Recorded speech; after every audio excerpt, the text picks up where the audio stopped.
Bismillahirrahmanirrahim. Today we are going to discuss the topic factoring and simplifying algebraic expressions. Start करते हैं. अच्छा, सबसे पहले हम देख लेते हैं कि एक्सप्रेशंस होते क्या हैं. एक्सप्रेशंस की अगर हम डेफिनेशन देखें, ठीक है, तो ये कोई भी एक ऐसी स्टेटमेंट है जिसके अंदर नंबर्स होंगे, ऑपरेटर्स होंगे और सिंबल्स होंगे. नंबर्स आपको पता है क्या होते हैं, ठीक है. ऑपरेटर्स यानी ये जो प्लस है, माइनस है, मल्टीप्लाई हैं, ये ऑपरेटर्स हैं और सिंबल्स आपको नज़र आ रहे हैं, ठीक है. तो अगर हम सिंपल एक एक्सप्रेशन की बात कर लें, एक्सप्रेशन एक ऐसी स्टेटमेंट है, ठीक है, जिसमें आपको नंबर्स मिलेंगे, ऑपरेटर्स मिलेंगे और सिंबल्स मिलेंगे without an equal sign. Equal sign नहीं होगा इसमें, क्योंकि एक्सप्रेशन और इक्वेशन में यही फ़र्क होता है. अगर मैं इसी में ही इक्वल का साइन लगा दूँ तो ये हमारा जो एक्सप्रेशन है वो इक्वेशन में चेंज हो जाएगा. नेक्स्ट आते हैं अलजेब्रिक एक्सप्रेशन की तरफ. अलजेब्रिक एक्सप्रेशन भी एक्सप्रेशन की एक टाइप है. इसमें हमारे पास कंडीशन ये होगी that it contains at least one variable unknown value. Okay, जैसे हम यहाँ पे बात करें तो हमारे पास एक एक्सप्रेशन है, ठीक है, जिसमें हमारे पास नंबर्स हैं, ऑपरेटर्स भी हैं और ये जो है ना x, ये हमारे पास वेरिएबल है. इसकी वैल्यू अननोन होती है, वो हम डिफरेंट मेथड यूज़ करके इसकी वैल्यू फाइंड आउट कर सकते हैं. तो सबसे पहले हमने देख लिया कि हमारे पास अलजेब्रिक एक्सप्रेशन होता क्या है. नेक्स्ट हम देखेंगे कि हम इसको किस तरह से सिंप्लीफाई कर सकते हैं, कैसे इसके फैक्टर्स बना सकते हैं.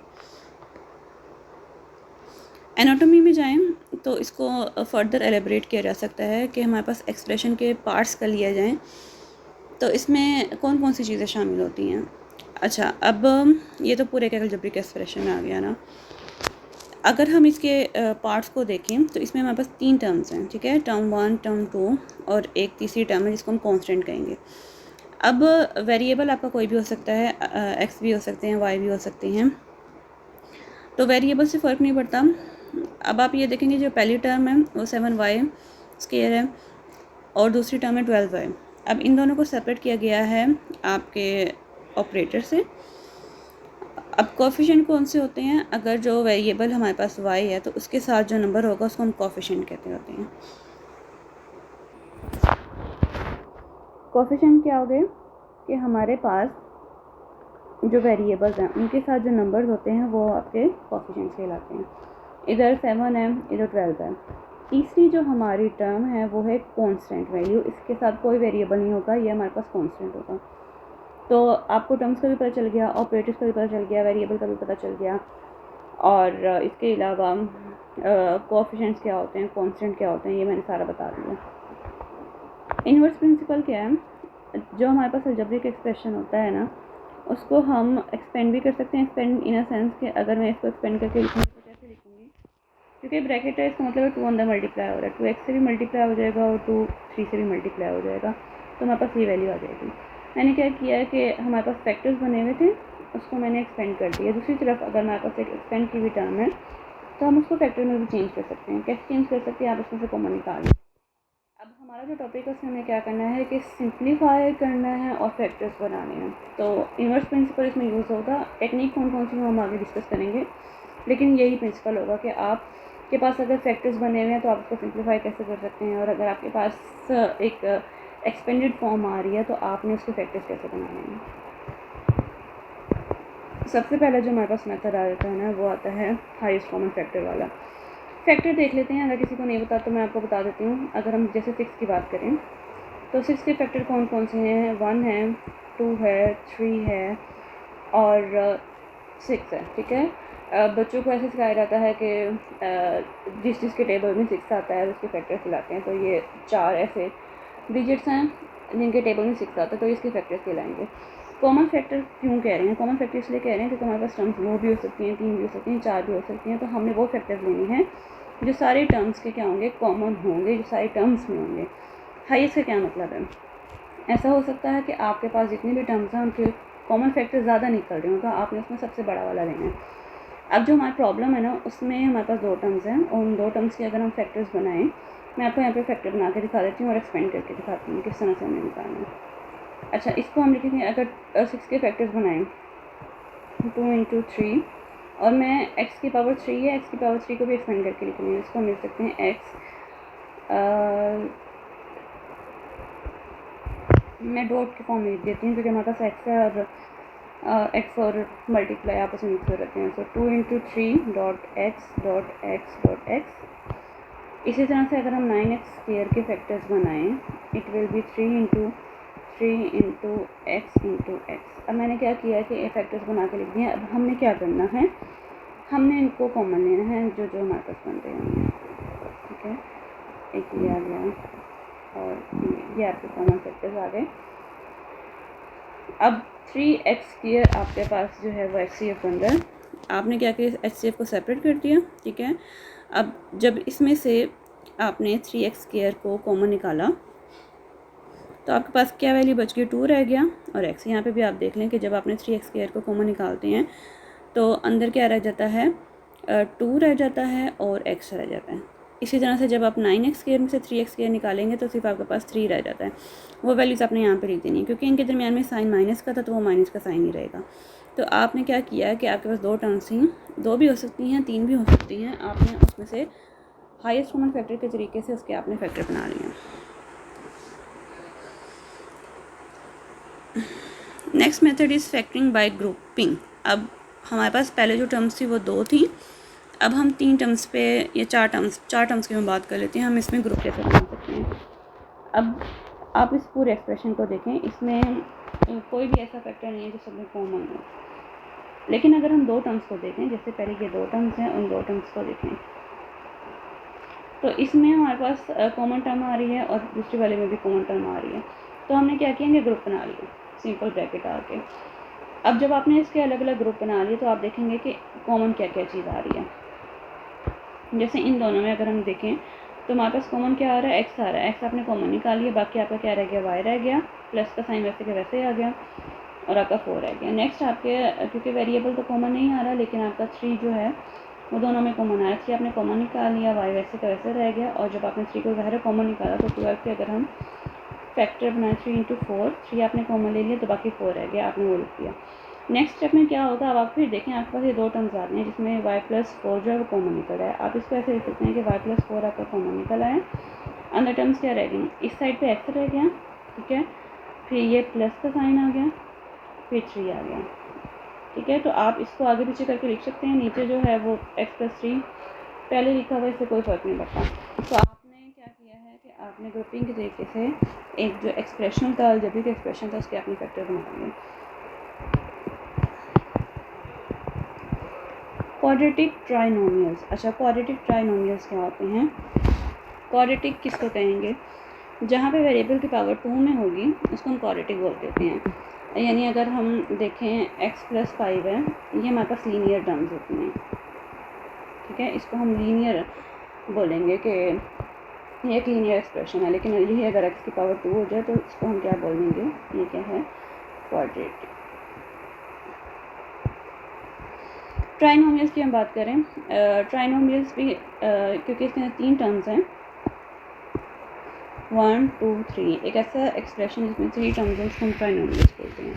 तो क्वाड्रेटिक ट्राइनोमियल्स टाइप का ये एक एक्सप्रेशन है, आपको MCQs में भी आ सकता है। तो अगर आप MCQs के लिहाज से देखें तो x की पावर 2 क्वाड्रेटिक, और ट्राइनोमियल्स का क्या मतलब है, इसके अंदर 3 टर्म्स हैं, तो क्वाड्रेटिक ट्राइनोमियल इसका नाम होगा एक्सप्रेशन का।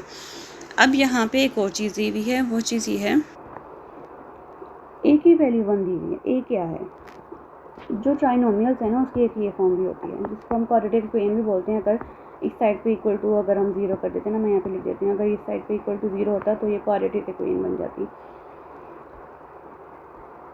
अच्छा, इसमें हमने क्या देखना है, ये भी एक ट्राइनोमियल ही है। इसमें x² के साथ जो टर्म्स होती है, ये जो आपका कोफिशिएंट होता है वो a कहलाता है, x के साथ वाला जो कोफिशिएंट है वो b, और c आपका कांस्टेंट के तौर पर ट्रीट होता है। ये भी एक्सप्रेशन सेम ही है, बस यहाँ पे फ़र्क ये है कि a की जगह पे 1 है, इसलिए यहाँ पे a1 लिखा हुआ है। अगर आपके पास क्वाड्रेटिक ट्राइनोमियल आ जाए और a की वैल्यू 1 हो, ठीक है, तो उसको कैसे करना है। अब आप यहाँ पे गौर करें, आपने क्या करना है, ये जो टर्म है ना इसके आपने बनाने हैं फैक्टर्स। अब 6 के फैक्टर्स वैसे तो 1 और 5 भी बनते हैं, ठीक है, सॉरी 1 और 6 और 2 और 3 भी बनते हैं। आपने ऐसे फैक्टर्स यूज़ करने हैं जिनको आप ऐड करें या सब्ट्रैक्ट करें। तो आपके जो ये मिडल वाली वैल्यू है ना वो बननी चाहिए। अब आप 1 और 6 को देख लें, 1 और 6 को ऐड करेंगे तो 7 बनता है, माइनस करेंगे तो 5 बनता है। लेकिन हम इसको चूज़ नहीं कर सकते। क्यों नहीं चूज़ कर सकते? जब आप इसको 5 वाले फैक्टर्स लेके आएंगे ना तो उसमें प्लस माइनस की मिस्टेक आएगी। मैं आपको चलो वो भी करके दिखा देती हूँ। अच्छा, हमने 2 और 3 फैक्टर्स लेने हैं, 2 और 3 को ऐड करें तो 5 बनता है। तो आपने क्या कर लिया कि आपने 2 और 3 नंबर चूज़ कर लिए। अब हम इसको किस तरह से सॉल्व करेंगे? हम इस वैल्यू को लिखेंगे, इसको आपने टर्म्स में डिवाइड कर लिया। जब आपने फैक्टर जो बनाए थे डिवाइड कर लिया तो उसके बाद ये एक 4 टर्म्स वाली आपकी वैल्यू बन गई या एक्सप्रेशन बन गया। वो तो मैंने आपको बताया था कि आप ग्रुपिंग के तरीके से इसको फैक्टर में चेंज कर सकते हैं। तो फाइनल जो फैक्टर वाली फॉर्म बनी ना वो ये बन गई। 1 और 6 हमने क्यों नहीं लिया?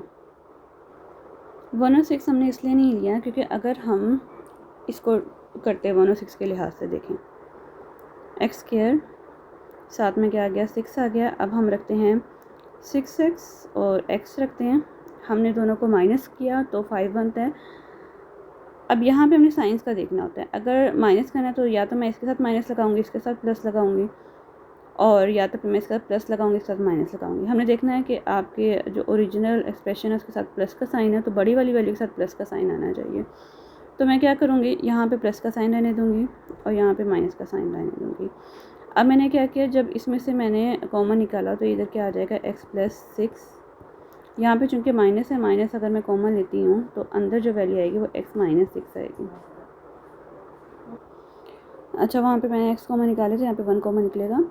अब मैं इस तरह से करूँगी, अगर मैं माइनस कॉमन नहीं निकालूंगी तो फिर x के साथ माइनस आ जाएगा। तो ये आप देखें, ये जो अंदर वाली टर्म्स है ना ये सेम नहीं होंगी। इसलिए हमने वो फैक्टर चूज़ करने हैं जिसकी मदद से जो हमारे पास ये ब्रैकेट्स में जो वैल्यूज़ आ रही हैं वो सेम आनी चाहिए।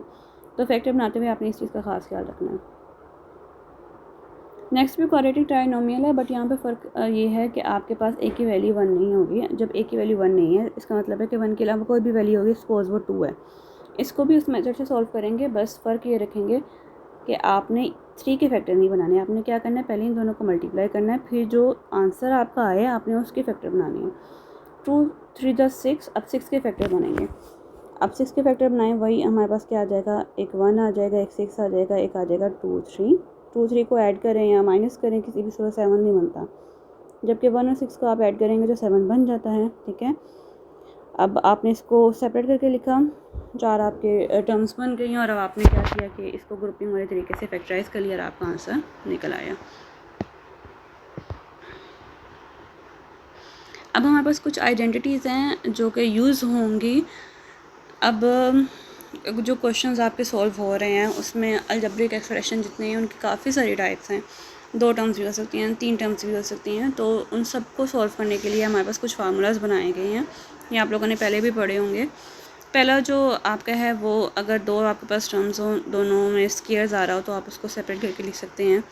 फिर अगर 3 टर्म्स हैं, जैसे अभी हमने ऊपर पढ़े थे तकरीबन, बस फ़र्क ये है कि इसमें प्लस माइनस का फ़र्क आता है। अगर 2ab के साथ प्लस हो तो यहाँ पे प्लस लगता है। ठीक है, अगर मतलब मैं इसको ओपन करके लिखूँ तो a² + 2ab + b²। इसको अगर आपने कंप्रेस करके लिखना है तो आप a + b होल स्क्वायर लिख सकते हैं। इसी तरह से अगर यहाँ पे माइनस हो तो यहाँ पे माइनस आ जाता है। फिर अगर आपके पास क्यूब की शक्ल में होंगे तो आपने ये फार्मूला लगाना है। ठीक है, प्लस के साथ होंगे तो ये फार्मूला लगेगा।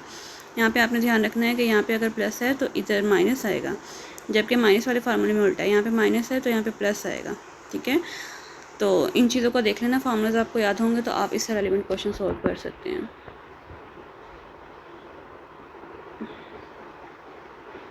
लास्ट हमारा टॉपिक है कि अगर हमारे पास रैशनल फ्रैक्शन हो, रैशनल फ्रैक्शन में क्या होगा कि आपको अलजेब्रिक एक्सप्रेशंस डिवाइड के फॉर्म में मिलेंगे, फ्रैक्शन के फॉर्म में मिलेंगे। तो उसको सोल्व करने का क्या तरीका होता है कि आपने ऊपर और नीचे न्यूमरेटर और डिनोमिनेटर उसके फैक्टर्स बनाने होते हैं, और जो कॉमन फैक्टर्स होते हैं उनको कैंसिल करना होता है ताकि आप उसको सिंप्लीफाई कर सकें। लेकिन आपने यहाँ ये ज़रूर ध्यान रखना है कि फैक्टर्स अगर आपस में मल्टीप्लाई होते हैं, वैसे फैक्टर्स जो हैं ऊपर न्यूमरेटर में भी बन सकते हैं, डिनोमिनेटर में भी बन सकते हैं, हो सकता है दोनों में बन जाए, वो आपस में मल्टीप्लाई हो रहे होंगे तभी आप उनको कैंसिल कर सकते हैं। जैसे सपोज ये है, अक्सर बच्चे क्या करते हैं, क्योंकि ये प्लस के साथ है, बेसिकली ये फैक्टर्स नहीं है, ये आपके पास सिर्फ एक एक्सप्रेशन है, तो आप x और x को कैंसिल नहीं कर सकते हैं, ठीक है। तो ये चीज़ आपने ध्यान रखनी है। फैक्टर्स कैसे बने होंगे, आपस में डॉट का साइन होगा तो वो फैक्टर्स होंगे, फिर आप कैंसिल कर सकते हैं। तो इस चीज़ का ध्यान में रखें। बाकी आप फैक्टर बनाने के जो टेक्निक है, ग्रुपिंग है, HCF है, फार्मूलाज है, उसको यूज़ करते हुए ऊपर नीचे फैक्टर्स बनाए, कॉमन फैक्टर कैंसिल कर दें, उसको सिंप्लीफाई कर दें। प्रैक्टिस क्वेश्चन है, HCF से रेलिवेंट ये हमारे पास 3 टर्म्स हैं। इसमें भी हमने ऐसे करना है कि वैसे मैं तो देखने से बता देती हूँ कि इसके कॉमन फैक्टर कौन से बन सकते हैं। अगर आप इसके अलग से फैक्टर बना लें तो आपके लिए आसानी होगी। 3 × 2 × 2 वैसे ये बच्चों वाला मेथड है। अगर आप शुरू में कर रहे हैं तो इस तरह बना सकते हैं, बाद में तो आपको खुद अंदाज़ा हो जाता है, ठीक है। इस तरह से सबके फैक्टर्स बना लें, कॉमन निकाल के उनसे उनका HCF ले लें और आप इस क्वेश्चन को इजीली सॉल्व कर सकते हैं। नेक्स्ट हमारे पास है रैशनल टर्म्स। आप देखें कि ऊपर भी आपके पास एक अलजेब्रिक एक्सप्रेशन है, नीचे भी है। आपने क्या करना है कि आपने न्यूमरेटर के भी फैक्टर बना लिए हैं, डिनोमिनेटर के भी फैक्टर बना लिए हैं, ठीक है। अच्छा, डिनोमिनेटर के फैक्टर जो बने हैं ना, वो इसको कंप्लीट स्क्वायर के फॉर्मूले से बने हुए हैं, ठीक है। अगर मैं इसको आपको बना के दिखा दूँ, x² - 4x + 4, ये बेसिकली x का स्क्वायर है और ये 2 का स्क्वायर है।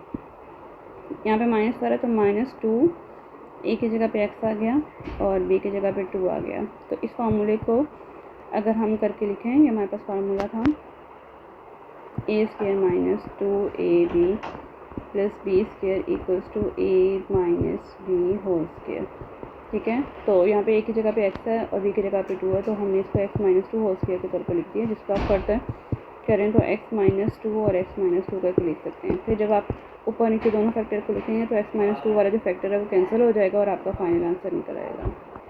इस तरह से करके आप अपना एक्सप्रेशन को सिंप्लीफाई कर सकते हैं। प्रैक्टिस क्वेश्चन मैंने दिए नहीं है क्योंकि इससे रेलिवेंट MCQs बहुत सारे मिल जाते हैं, तो इसको इतना मैंने ना प्रैक्टिस क्वेश्चन के तौर पर दिए नहीं हैं। आप किसी भी बुक से देके कर सकते हैं, सिर्फ आपने प्रैक्टिस करनी है। अगर आपको कॉन्सेप्ट आते हैं तो आप इजीली इसकी प्रैक्टिस कर सकते हैं। ये टॉपिक हमारा यहीं पे एंड हुआ है। इसके आगे से अगर हम देखें, टाइप्स बहुत ज़्यादा हैं, लेकिन मैंने बेसिक चीज़ें आपको बता दी हैं। उम्मीद है इससे आपके जो MCQs हैं वो सॉल्व हो जाएंगे। अल्लाह हाफ़िज़।